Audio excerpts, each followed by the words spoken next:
मेघा और तान्या एक ही मोहल्ले में पली बढ़ी थीं। स्कूल से लेकर कॉलेज तक दोनों हमेशा साथ दिखती थीं। लोग उन्हें जय वीरू की जोड़ी कहते थे, लेकिन सच्चाई की परतें कुछ और ही कह रही थीं। कॉलेज के आखिरी दिन जब रिजल्ट आया तो मेघा ने पूरे कॉलेज में टॉप किया। उसे गोल्ड मेडल मिला।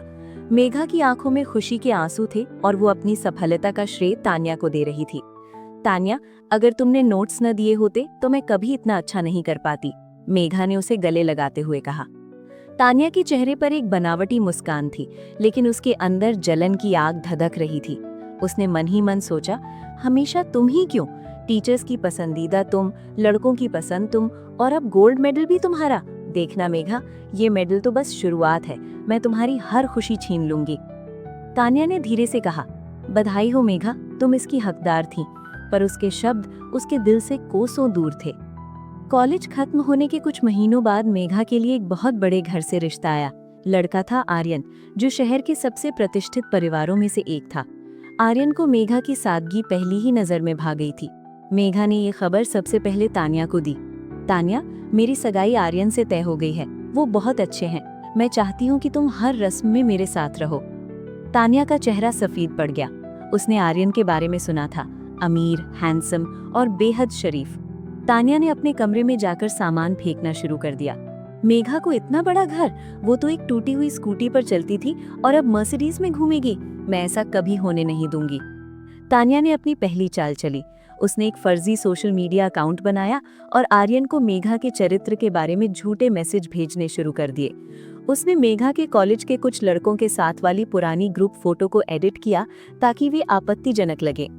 आर्यन एक सुलझा हुआ इंसान था, लेकिन लगातार मिल रहे गुमनाम मैसेज ने उसके मन में थोड़ा संदेह पैदा कर दिया। एक शाम उसने मेघा को कॉफी पर बुलाया। मेघा, क्या तुम कॉलेज में किसी को पसंद करती थी? मेरा मतलब है, कोई खास दोस्त? आर्यन ने बहुत सावधानी से पूछा। मेघा ने मासूमियत से जवाब दिया, नहीं आर्यन, मेरा और तान्या का ही साथ था बस।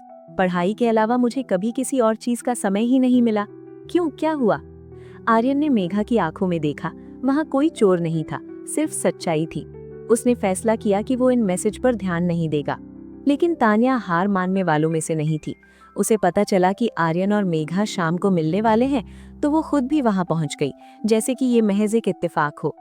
अरे, तुम दोनों यहाँ, कितनी प्यारी जोड़ी लग रही है। तान्या ने आर्यन की ओर देखते हुए अपनी सबसे आकर्षक मुस्कान दी। उसने जानबूझकर ऐसी बातें शुरू की जिससे मेघा को कमतर दिखाया जा सके। आर्यन, मेघा तो बहुत भोली है, इसे तो दुनिया की चालाकियों का पता ही नहीं। कॉलेज में भी मैं ही इसे हर मुसीबत से बचाती थी। मेघा के जन्मदिन पर आर्यन ने उसे एक बहुत ही कीमती हीरो का हार गिफ्ट किया। मेघा खुशी से फूजी नहीं समा रही थी। उसने वो हार तान्या को दिखाया। तान्या की आंखें फटी की फटी रह गईं। वाह मेघा, ये तो करोड़ों का लग रहा है। क्या तुम इसे पहनकर आज रात की पार्टी में आओगी?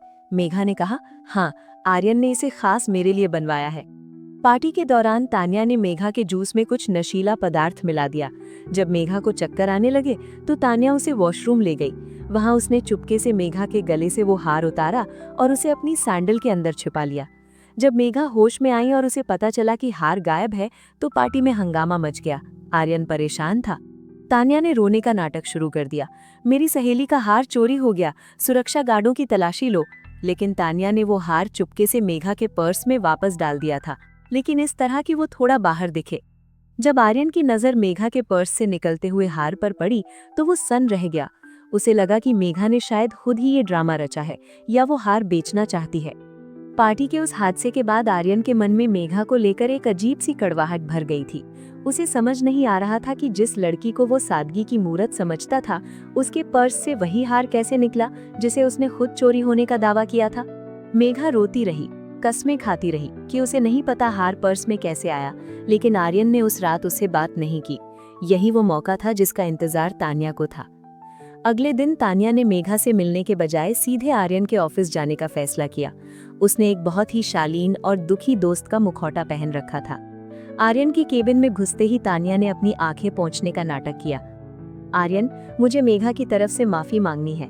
मुझे यकीन नहीं हो रहा कि उसने ऐसा किया। शायद बचपन की गरीबी की वजह से उसके मन में लालच बैठ गया है। आर्यन ने कुर्सी पर पीछे झुकते हुए एक ठंडी आह भरी। तान्या, मुझे पैसे की चिंता नहीं है, पर झूठ से मुझे सख्त नफरत है। उसने तमाशा क्यों किया? तान्या ने धीरे से आर्यन के मेज पर अपना हाथ रखा, एक ऐसा स्पर्श जो सांत्वना देने वाला था, पर जिसमें आकर्षण का जाल था। आर्यन, हर कोई आपकी तरह साफ दिल नहीं होता। मेघा मेरी सहेली है, पर मैं सच से मुंह नहीं मोड़ सकती। उसे शायद अटेंशन चाहिए था। आप अपना दिल छोटा मत कीजिए। उस दिन तान्या ने आर्यन के साथ घंटों बातें की। उसने बातों बातों में ये जताया कि वो आर्यन के बिजनेस और उसकी पसंद नापसंद को मेघा से कहीं बेहतर समझती है। आर्यन ने मेघा के फोन उठाने बंद कर दिए थे। मेघा का बुरा हाल था।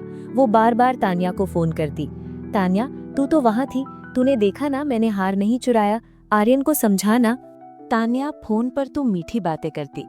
हाँ मेघा, मैं कोशिश कर रही हूँ, पर आर्यन बहुत गुस्से में है, तू थोड़े दिन उनसे दूर ही रहे। लेकिन फोन काटते ही तान्या आर्यन को मैसेज कर देती। आर्यन, मेघा कह रही है कि अगर आपने उसे और पैसे नहीं दिए तो वो सगाई तोड़ देगी और आपको बदनाम करेगी।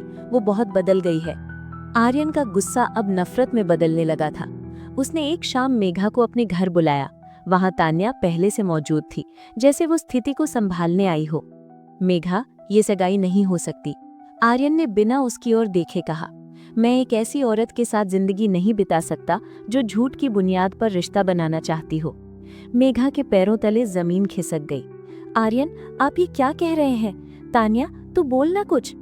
तान्या ने अपनी नजरें झुका ली और बुझे हुए स्वर में बोली, मेघा, अब और झूठ मत बोल। आर्यन को सब पता चल गया है। तूने जो मुझसे कल रात कहा था वो भी मैंने इन्हें बता दिया है। मेघा हक्की बक्की रह गई। मैंने तुझसे क्या कहा था? तान्या, तू ये क्या बोल रही है? तान्या ने रोने का नाटक किया। वही कि तू आर्यन से नहीं, उनकी दौलत से प्यार करती है। मुझे माफ कर दे मेघा, पर मैं आर्यन जैसे अच्छे इंसान को अंधेरे में नहीं रख सकती थी। मेघा को आर्यन के घर से अपमानित करके निकाल दिया गया। मोहल्ले में खबर फैल गई कि मेघा का रिश्ता टूट गया है क्योंकि उसने चोरी की थी।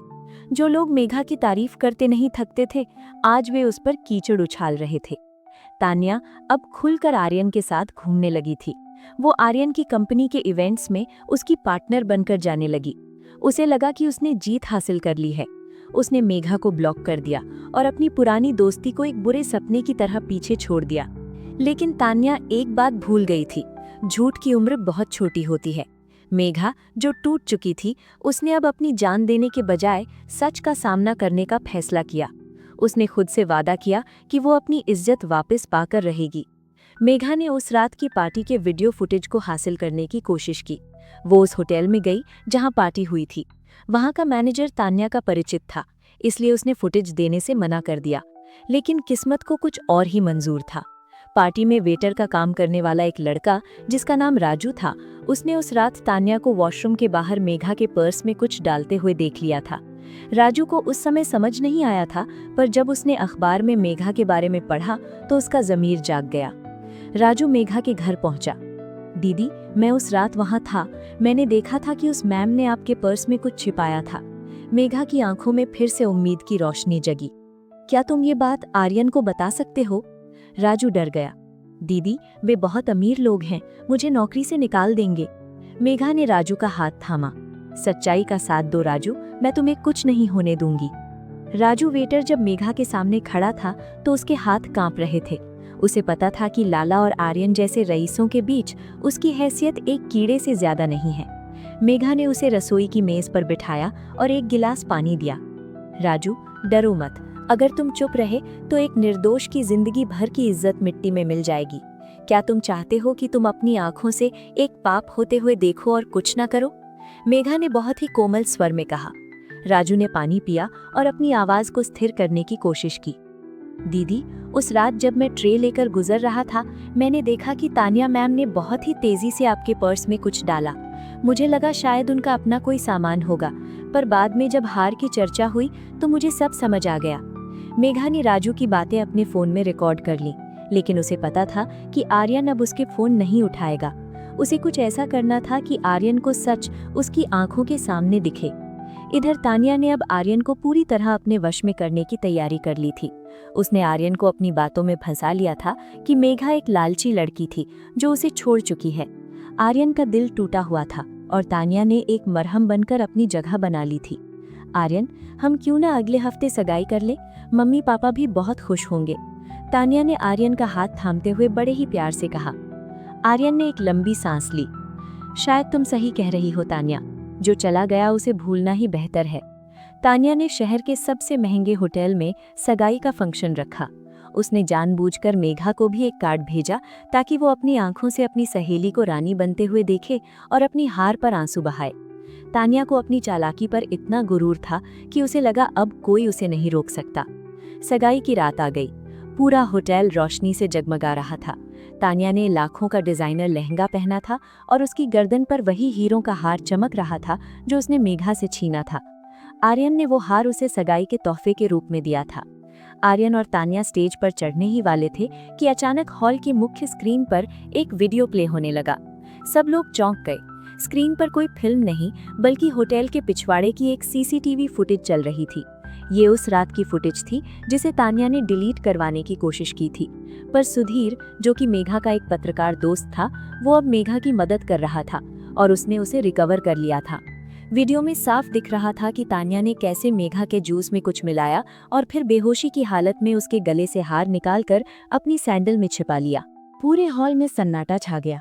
तान्या का चेहरा जो गुलाबी था अब मौत की तरह सफेद पड़ गया। आर्यन ने धीरे से तान्या का हाथ अपने हाथ से छुड़ा लिया। उसकी आंखों में वो नफरत थी जो तान्या ने कभी नहीं देखी थी। आर्यन, ये वीडियो झूठ है, ये मेघा की साजिश है, तान्या हकलाते हुए चिल्लाई। तभी हॉल के दरवाजे खुले और मेघा, राजू, वेटर और सुधीर के साथ अंदर दाखिल हुई। मेघा आज किसी कमजोर लड़की की तरह नहीं बल्कि एक शेरनी की तरह लग रही थी। झूठ वीडियो नहीं है तान्या, झूठ तुम्हारी वो दोस्ती थी जिसे मैंने अपनी जिंदगी माना था। मेघा ने स्टेज के पास आकर कहा, आर्यन, राजू यहाँ है, इसने अपनी आंखों से सब देखा है। राजू ने सबके सामने वही बयान दिया जो उसने मेघा को दिया था।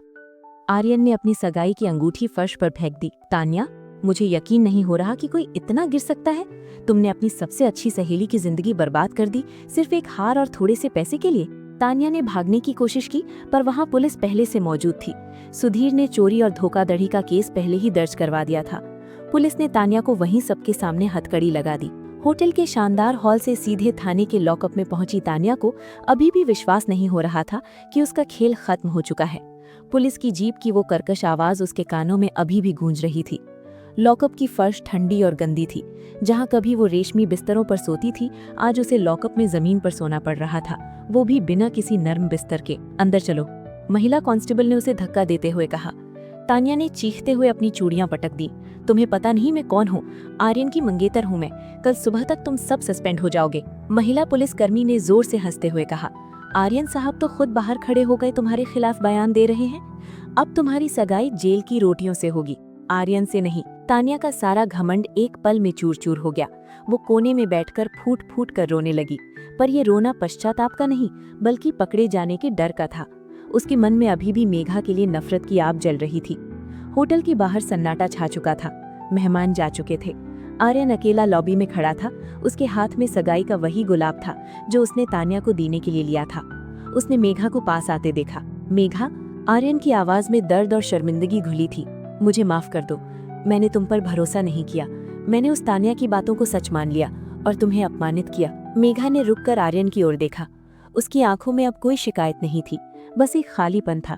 आर्यन, भरोसा कांच की तरह होता है, एक बार टूट जाए तो दरारें हमेशा रहती हैं। आपने वही देखा जो तान्या ने आपको दिखाया, क्योंकि आपने मेरी रूह को कभी पहचाना ही नहीं था। आर्यन ने उसका हाथ थामने की कोशिश की। मैं इसे ठीक करना चाहता हूँ मेघा, हम फिर से शुरुआत कर सकते हैं। मेघा ने धीरे से अपना हाथ पीछे खींच लिया। अभी नहीं आर्यन, मुझे खुद को समेटने के लिए वक्त चाहिए। मुझे ये समझना है कि जिस सहेली के लिए मैंने अपनी जान तक हाजिर रखी, उसने मेरे साथ ऐसा क्यों किया। जब तक मैं खुद को माफ नहीं कर लेती कि मैं इतनी अंधी कैसे थी, मैं किसी और से रिश्ता नहीं जोड़ सकती। अगले दिन तान्या की माँ, जो हमेशा मेघा को अपनी बेटी जैसा मानती थी, रोती हुई मेघा के घर पहुंची। बेटी, मुझे माफ कर दो, मैंने अपनी बेटी को संस्कार नहीं लालच दे दिया। पर तान्या ऐसी नहीं थी, वो किसी के बहकावे में आई है। मेघा ने उन्हें सांत्वना दी। मौसी, तान्या को किसी ने नहीं भड़काया। ईर्ष्या उसके अंदर बचपन से थी, बस मुझे देखने में देर हो गई। बातों बातों में तान्या की माँ ने एक बड़ा खुलासा किया। मेघा, तान्या ने सिर्फ तुम्हारा हार नहीं चुराया था। पिछले साल जब तुम्हारे पिता की बीमारी के लिए तुमने पैसे जमा किए थे और वो चोरी हो गए थे, वो भी तान्या ने ही लिए थे ताकि तुम अपनी पढ़ाई पूरी न कर सको। मेघा के पैरों तले जमीन खिसक गई। उसे याद आया कि कैसे उस समय तानिया ने हमदर्दी दिखाते हुए उसे थोड़े पैसे उधार दिए थे और मेघा ने उसे फरिश्ता माना था। तानिया ने पहले मेघा को लूटा और फिर मसीहा बनकर उस पर एहसान जताया। ये धोखे की सबसे निचली सतह थी। मेघा ने तय किया कि वो एक आखिरी बार तानिया से मिलेगी। वो जेल पहुंची। तानिया के बाल बिखरे हुए थे और चेहरा पीला पड़ चुका था। क्यों आई हो यहाँ? अपनी जीत का जश्न मनाने? तानिया ने कड़वाहट से पूछा। मेघा ने बहुत शांति से जवाब दिया, नहीं तानिया, मैं बस ये पूछने आई हूँ कि तुम्हें मिला क्या ये सब करके। हार पुलिस के पास है, आर्यन मुझसे माफी मांग रहा है और तुम यहाँ जेल में हो। क्या यही तुम्हारी जीत थी? तानिया पागलों की तरह हंसने लगी। मुझे मिला सुकून।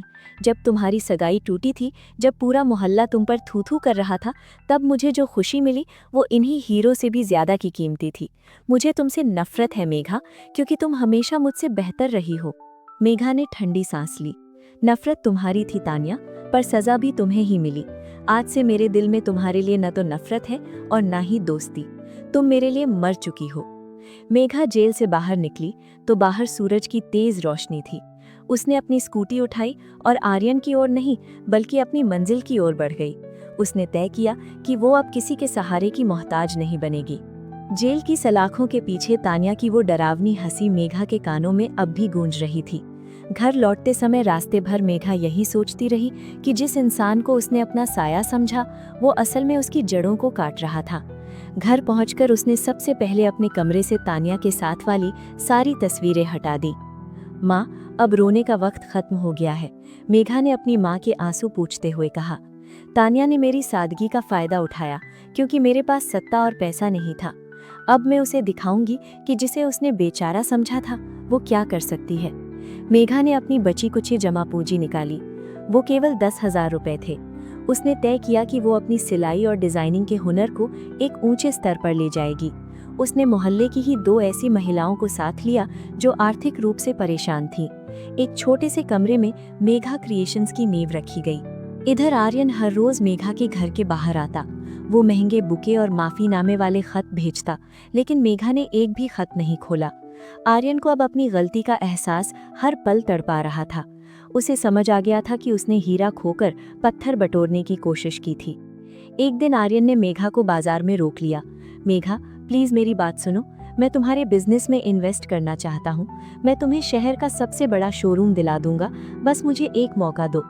मेघा रुकी और बड़े आत्मविश्वास के साथ उसकी आंखों में देखा। आर्यन जी, जब मुझे आपकी जरूरत थी तब आपने मुझ पर यकीन नहीं किया। आज जब मैं अपने पैरों पर खड़ी हो रही हूँ तो मुझे आपके एहसान की जरूरत नहीं है। जिस दिन मैं अपना शोरूम खोलूंगी वो मेरी मेहनत का होगा, आपकी खैरात का नहीं। आर्यन निरुत्तर खड़ा रहा।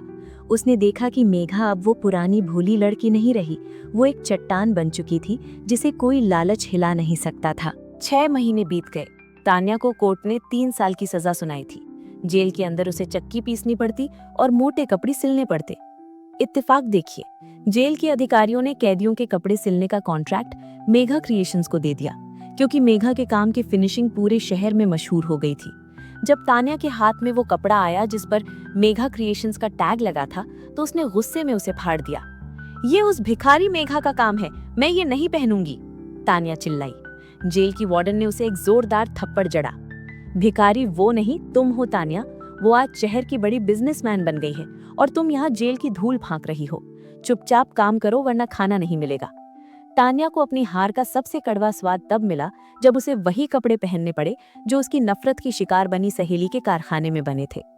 मेघा की मेहनत रंग लाई। उसे शहर के सबसे बड़े इंडो वेस्टर्न फैशन शो में अपनी कला दिखाने का मौका मिला। ये वही इवेंट था जहां कभी तानिया और आर्यन मुख्य अतिथि बनकर जाने वाले थे। आज मेघा वहां एक उभरती हुई डिजाइनर के रूप में आमंत्रित थी। शो के अंत में जब मेघा स्टेज पर आई तो पूरा हॉल तालियों की गड़गड़ाहट से गूंज उठा। आर्यन भी वहां दर्शकों के बीच बैठा था। उसकी आंखों में गर्व और पछतावा दोनों थे। पत्रकारों ने मेघा से पूछा, आपकी सफलता का राज क्या है? मेघा ने माइक संभाला और शांत स्वर में कहा, मेरी सफलता का राज वो धोखा है जिसने मुझे सिखाया कि दुनिया में खुद के अलावा कोई आपका अपना नहीं होता। मैं अपनी उस सहेली का शुक्रिया अदा करना चाहती हूँ जिसने मुझे गिराया, क्योंकि अगर वो मुझे नहीं गिराती तो मैं कभी उछना नहीं सीखती। तो दोस्तों, ये थी मेघा और तान्या की कहानी। एक ऐसी कहानी जो हमें सिखाती है कि ईर्ष्या की आग सबसे पहले उसी को जलाती है जो उसे पालता है। दोस्ती में भरोसा जरूर रखिए, पर अपनी आंखें खुली रखिए। और याद रखिए, आपकी सबसे बड़ी जीत दुश्मन को मारना नहीं, बल्कि उससे बेहतर बनकर दिखाना है। क्या आपको मेघा का ये अंदाज पसंद आया? कमेंट्स में जरूर बताएं। ऐसी ही और प्रेरणादायक कहानियों के लिए हमारे चैनल को सब्सक्राइब करें और बेल आइकन दबाना ना भूलें। मिलते हैं अगली कहानी में। तब तक अपना ख्याल रखें, क्योंकि कहानियों का सफर कभी खत्म नहीं होता और यही है कहानी की बगिया की पहचान।